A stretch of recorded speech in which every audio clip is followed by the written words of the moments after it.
বাংলাদেশের সেনাবাহিনীকে বলিস, নৌবাহিনীকে বলিস, তোমাদের দেশে শেষ মিটিং এর যেটা আছে ওইটা আমরা নিয়ে ফেলবো, ওইটা আমাদের আরকানের।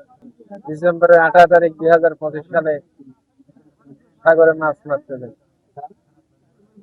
শেষ মিটিং এর বিপরীত সাইডে নেভির পাশাপাশি জাল মারি। সকাল 6টায় হঠাৎ নাইমের আর দুইটা স্পিড এসে আমাকে আটক করে নিয়ে যাবে। নিয়ে যাওয়ার পরে আমাদেরকে চোখ মুখ বন্ধ করে অনেক নির্যাতন করে। আমাদেরকে যখন ধরে নিয়ে যাচ্ছে, বাংলাদেশের এই কোস্টগার্ডের আর নৌবাহিনীর দুইটা নেভি ছিল আমাদের পাশে। ওরা কিছু বলে নাই। ওরা কিছু না বলার কারণে নাইমার আরকান আর্মি দিন দিন সাহস বাড়ে আসছে। আরকান আর্মি আমাদেরকে ওইখানে ধরে নিয়ে যাওয়ার পর বলতেছে, তোমাদের বাংলাদেশের সেনাবাহিনীকে বলিস, নৌবাহিনীকে বলিস, তোমাদের দেশে শেষ মিটিং এর যেটা আছে ওইটা আমরা নিয়ে ফেলবো, ওইটা আমাদের আরকানের। নাইমার আরকানের নিয়ে আমাদেরকে বলতে বলছে। 7টা মতো বাজবে। আমরা আমাদের গার্ডের পাশেই ছিলাম, কোস্টগার্ডের জাহাজের পাশেই ছিলাম।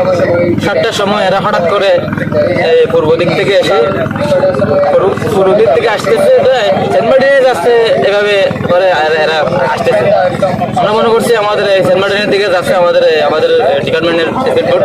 আমরা মনে করছি এটা হঠাৎ করে সামনে এভাবে ঘুরে আমাদের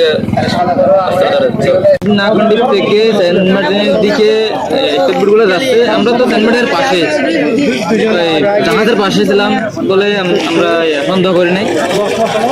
আমরা মনে করছিলাম আমাদের বাংলাদেশের জাহাজ স্পিডবোট, এই আমাদের ডিপার্টমেন্টের স্পিডবোট হতে পারে, এরকম মনে করছিলাম। হঠাৎ করে পাশে গিয়ে দেখতেছি মায়ানমার স্পিডবোট। হঠাৎ করে যাওয়ার সাথে সাথে এরপরে আমরা সেন্ট মার্টিনের পাশে গার্ডের জাহাজ নোংর করে এই নোংর ওখানে করতে কোস্টগার্ডের জাহাজের পাশে ছিলাম, আমাদের সাগরে ছিলাম আমরা। এরা আমাদের সাগর থেকে আমাদেরকে নিয়ে গেছে।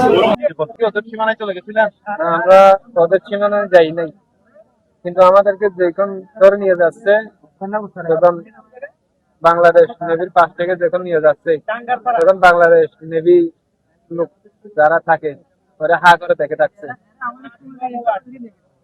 ওরা এরকম করে নেভির কারাই এসে দাঁড়িয়ে দেখে থাকছে যে ওইটাই আমরা দেখতেছি।